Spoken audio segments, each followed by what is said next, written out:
Diego Garcia Carvajal, and he's talking about the role of copper in the field. Yes. Hello. I would like to really offer you a break from designing and manufacturing of motors and just invite you to a little tour. Let's back. Yes.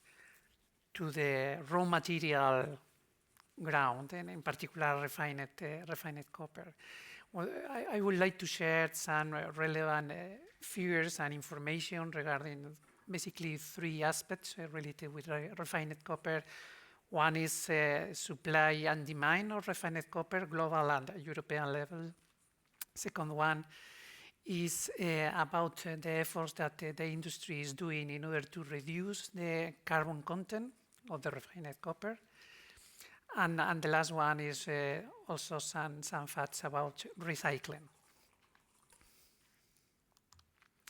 Well, first, I work at the International Copper Association. It's the global association of copper miners and refiners. We have several offices, and the main ones are based in China, US, India, and also Europe, in Brussels. And what we do for our members are basically these three services in all regions.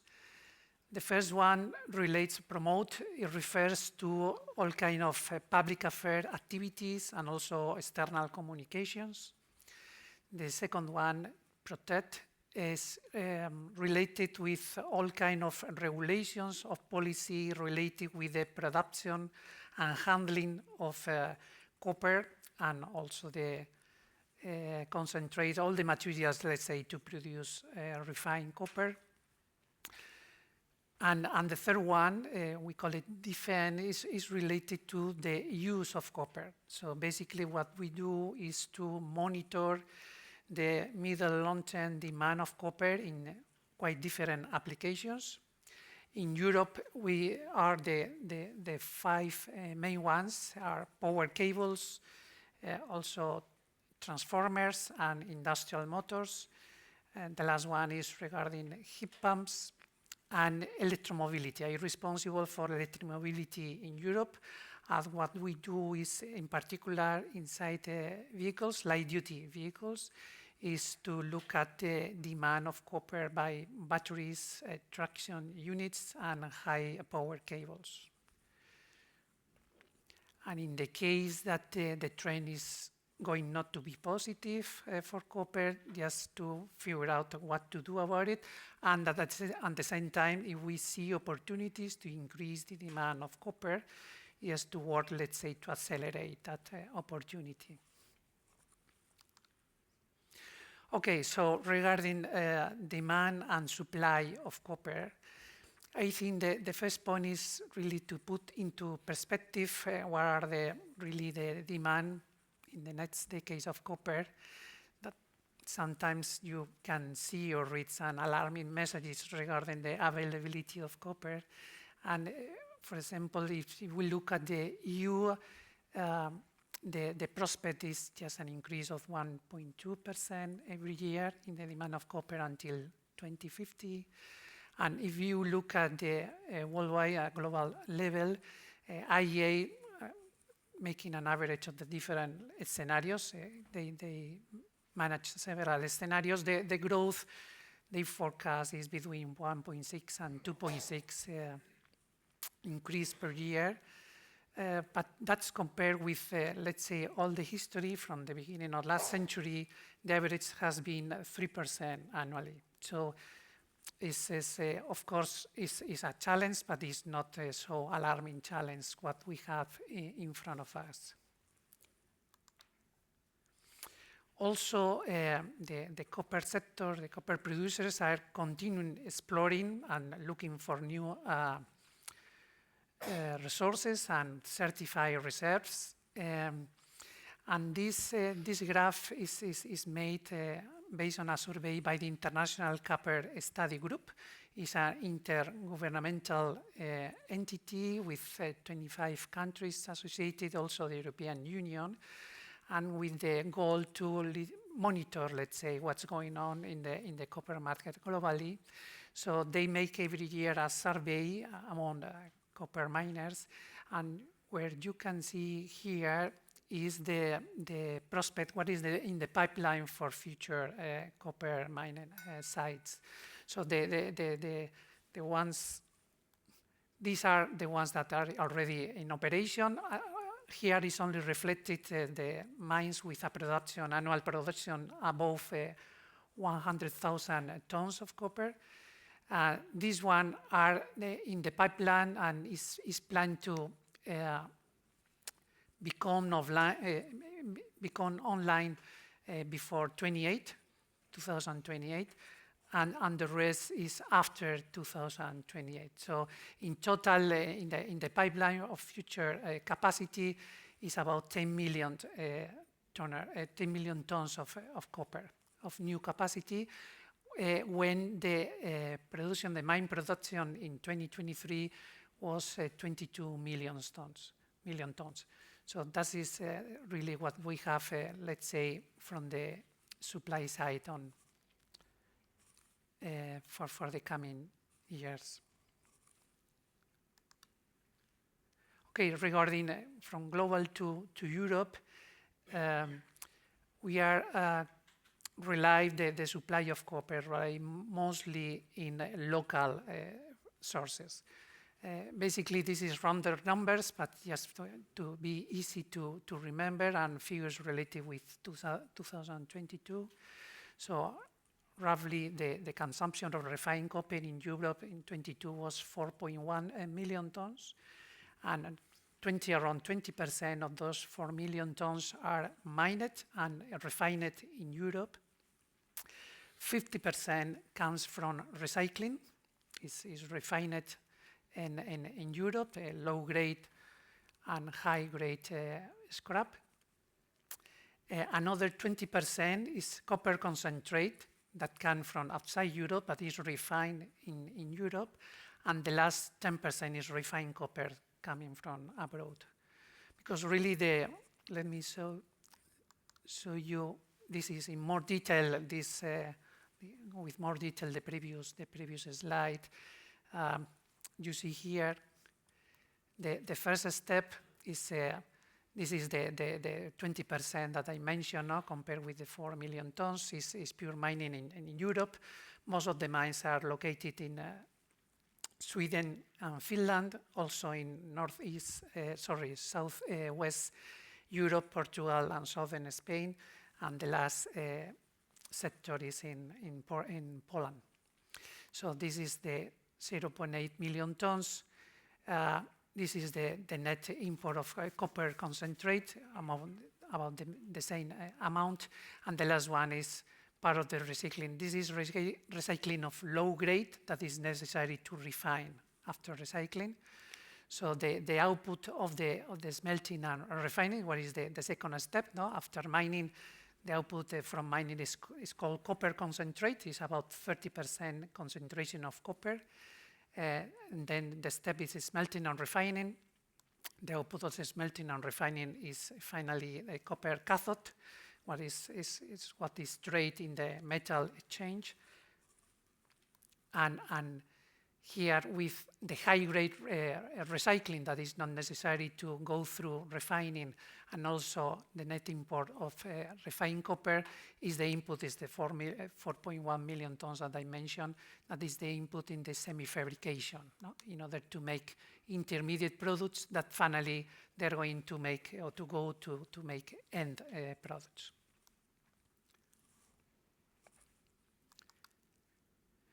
Okay, this is an assessment made by the European Commission in 2023, looking at the critical or strategic materials.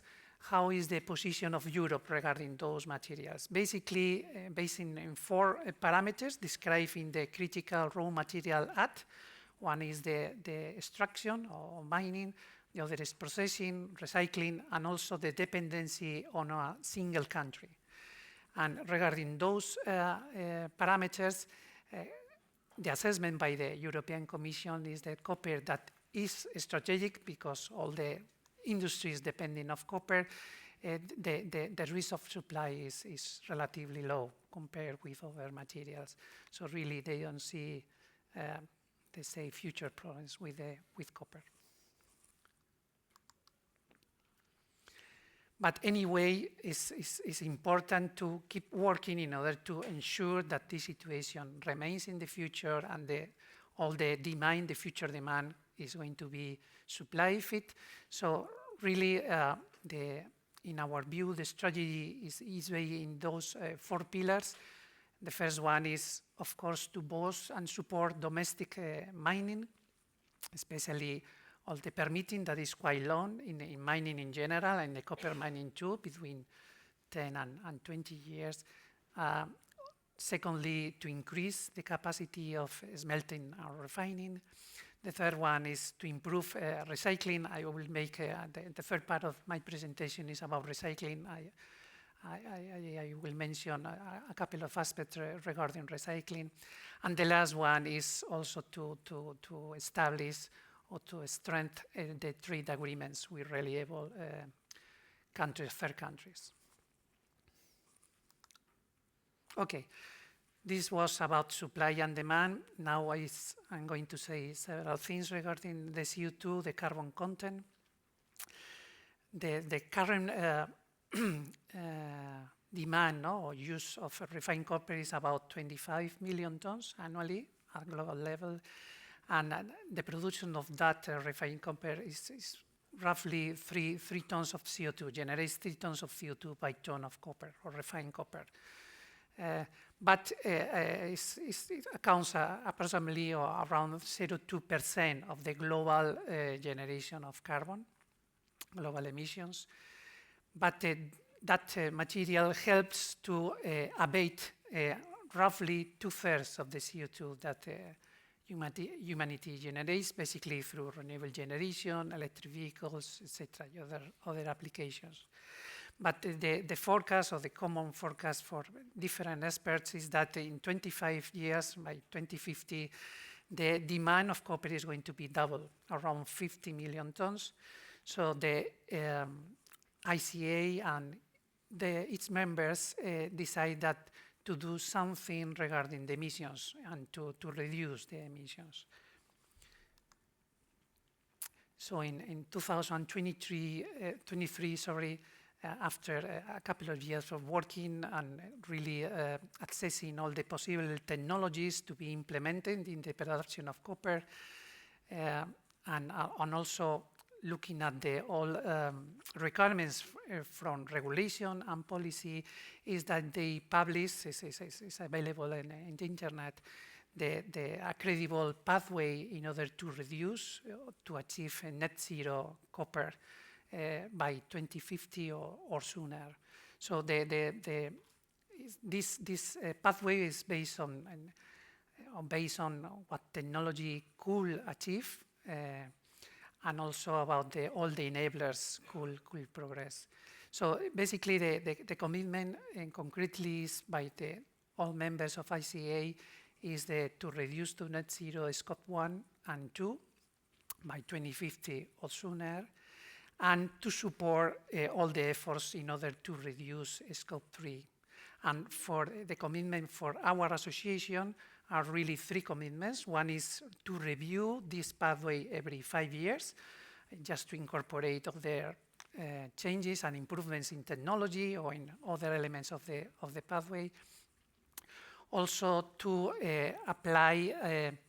elaborate and apply a guidance in order to calculate properly the CO2 emissions in every site. And last is to establish a regular mechanism to account the emissions of the members of all the members of ICA. So regarding the technologies, in order to reduce the amount of emissions, the 2 main ones are the use of decarbonized electricity. The potential of this element is around 45% of the saving in CO2 could come from use green electricity, and the other relevant one is with 25% potential saving is the use of battery electric vehicles in minings. But those two measures are not going to be easy to implement. This is what is needed to update maybe the pathway in a few years. Regarding decarbonized electricity, the two main concerns that we have with this is, first is the need to make a huge investments on grids. It's not only a problem for us, but it's in general a problem to electrify our society. So there is needed a big investment in reinforcing grids or deploying new grids. And also there are several policy constraints in order to implement or to install renewable generation in our sites. That is the other possibility, or to increase the supply of electricity or generate in the sites green electricity. Regarding the battery electric vehicles, the major concern is in some geographies, the difference in cost between the electricity and diesel is very high. So really, it's not possible to, or we need to wait to implement the use of battery electric vehicles. Because really the industry is copper is a commodity. Really, the price of copper is the output of the interplay between supply and demand. So cost is very important to control the cost in order to make the site profitable. Because if not, for example, when in some moments when the price of copper is low or much lower, some sites has to stop operation because really it is not profitable to work in that site. So it's quite important to have control of all the costs of the operation. Okay, and another one, this is one of the commitments by the association in order to implement, to achieve the decarbonization, is about the guidance to properly measure and compare the CO2 footprint of the different suppliers from the perspective of the customer. Also, comparing the emissions or the carbon footprint between different sites, different mines. So the problem with one characteristic of the copper production is that it's not homogeneous. It depends on many factors, or it's difficult to compare, let's say, for standard procedures or standard regulations. So first is needed to make something specific, because the characteristics of copper production, and this is in any case a guidance that every let's say copper producer has to apply or no. It depends of the producer to use or not this guidance, but this guidance was generated by the association and is available. And also we are working in a second version to be published next year. And my last part is about recycling. That is next to mining, let's say, the second big source of copper or refined copper. Basically, there are the first concept to know is that there are two kinds of copper scrap. One is high quality scrap that is not necessary to refine and can be melted directly in order to produce new copper cathode. But the other one is low quality scrap. So it's necessary to refine and process before producing copper cathodes. One characteristic of the recycling of copper that is quite particular of copper and not the other materials is that in the process of refining, it's also possible to recycle other metals. Not only copper, but typically also gold, silver, the platinum group family, nickel, zinc, and other materials. So really it's interesting not only because of for the sake of recover copper, but other metals too. And this is the flow model that is elaborated by ICA. with the support of Fraunhofer Institute. And we also have not only, this is the global one, but also regional ones, China, Europe, and US. And basically taking data that this green part is based on data that we have, and the brown one is really a model based on sample, because copper is used in many applications across the globe. So we really need to make some assumptions and some extrapolations, or to build a model related with it. So just for you to relate the different concepts that we already seen, this input is the mining, is coming from mining. This is the low-grade copper that is needed to be refined in this stage. And this is the high-grade copper that is not needed to refine and can be used, let's say, directly. This is the input, or the amount of fabrication to produce semi-elaborated products.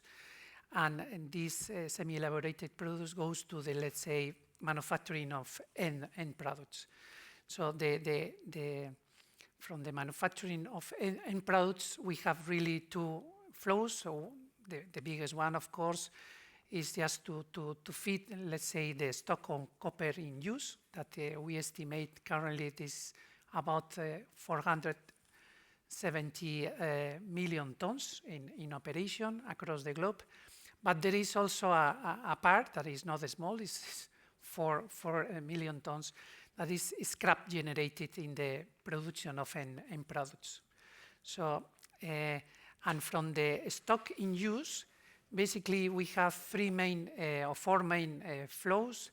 The first one is estimated the amount of copper that is not discarded, that is still in place, out of use, but not just live in place. For example, some electrical cables are left in the ground after using, or many electronics is also, there are in a drawer in our homes with no use, but also no disposal.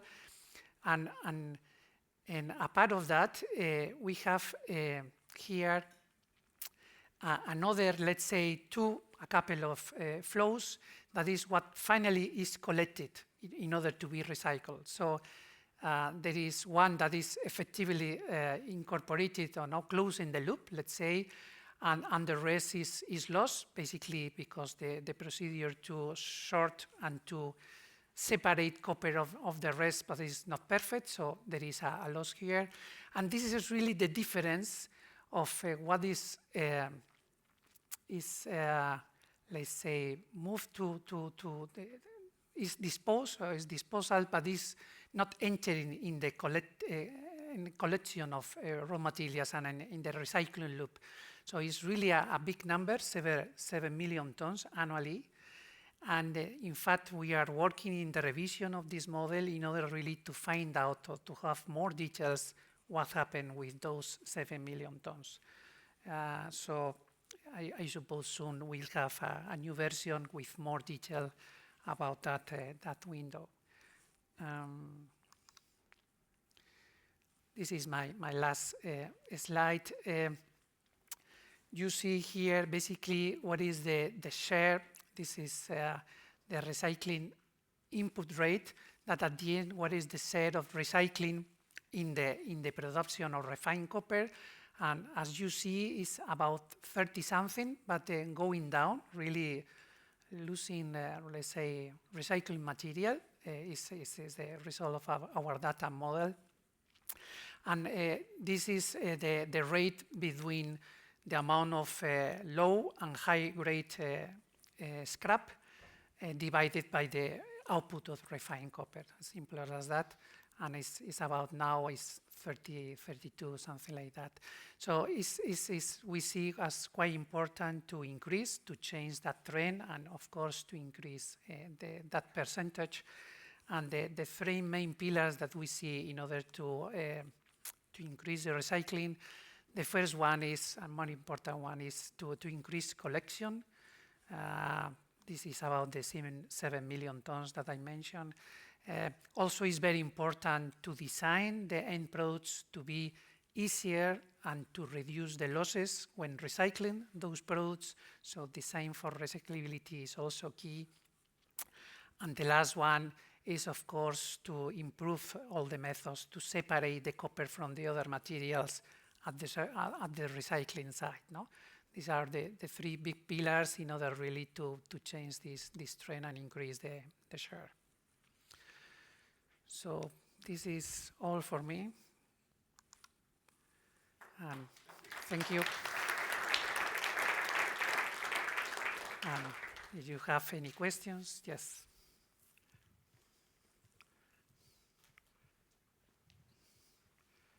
Diego, many thanks. Could you go to the Sankey diagram? I have two questions there.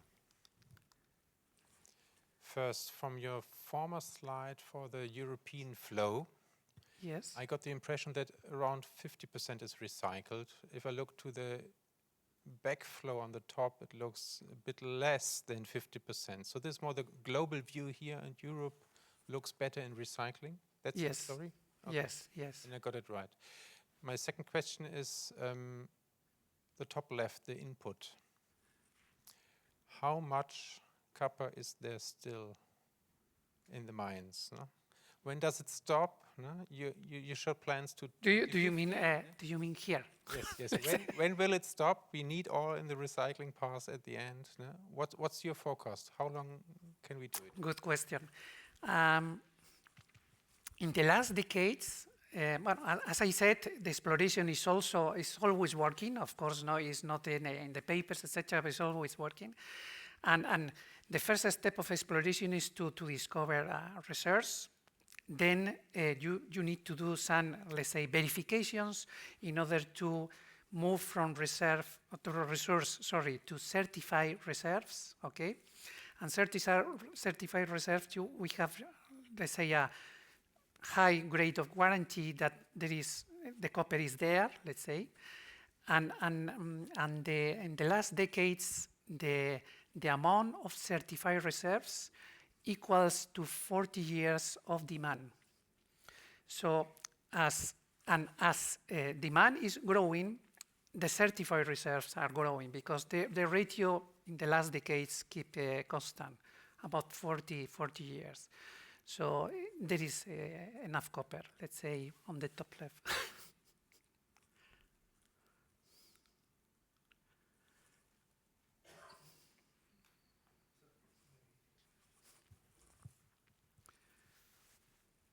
Thank you.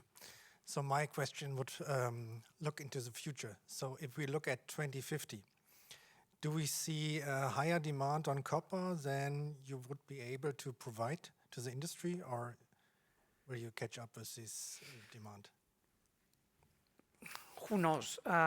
So you said in 2050 you're expecting 50 million tons. Yes, bueno, much than us, because one thing, just to clarify here, one thing that is out of the scope of the activity of the association is everything related with trade and prices, because, let's say it's something for our members to know, to discuss, and to work about it. So as it's a commodity that really the price is close related with the supply and the demand of copper, of course, for us it's also, let's say, no allowed territory to publish demand forecasts or to talk about the forecast of supply, because somehow someone could tell, well, these guys try to influence in the future price of the metal.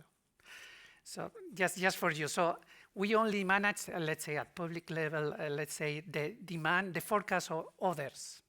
Other institutions, other organizations. So what I saw in a previous slide was IEA. They manage several scenarios, and at the end, the agreement with experts among experts is about 50 million tons by 2050. So what I try to, let's say, communicate or to share with all of you is that we are quite positive that we can, in 25 years' time, it's not tomorrow, just to deal with that. But at the end, nobody knows and how it's going to evolve, because this discussion about, let's say, the potential gap between supply and demand is not new. It's from time to time, this is something that is in the discussion, and at the end, until today, we managed to really cope with the demand. So, okay, we'll know. Okay, so then maybe one more question regarding looking at Europe. Because there we see that we only need fairly a few amount of copper coming from the mines, because we have a lot of recycling capacities already. Do you see new mining projects in Europe which are capable of closing the gap of the imported copper we still need nowadays? Yes, not only Europe, globally. It's important to increase recycling. Of course, it's important, but for sure, recycling is, well, for sure, pretty sure that recycling is not going to be enough for all the demand we have in front. So at the end, it's important to improve and to grow both primary production and recycling too. Yeah, but it's not only one or the another one. And there are enough projects in Europe which are growing now? Well, no, it's not necessarily in Europe, but at the end, it's a global commodity. Those projects that I showed to you, I really don't remember which are in Europe and outside Europe, but let's say projects everywhere. Okay, good, thank you.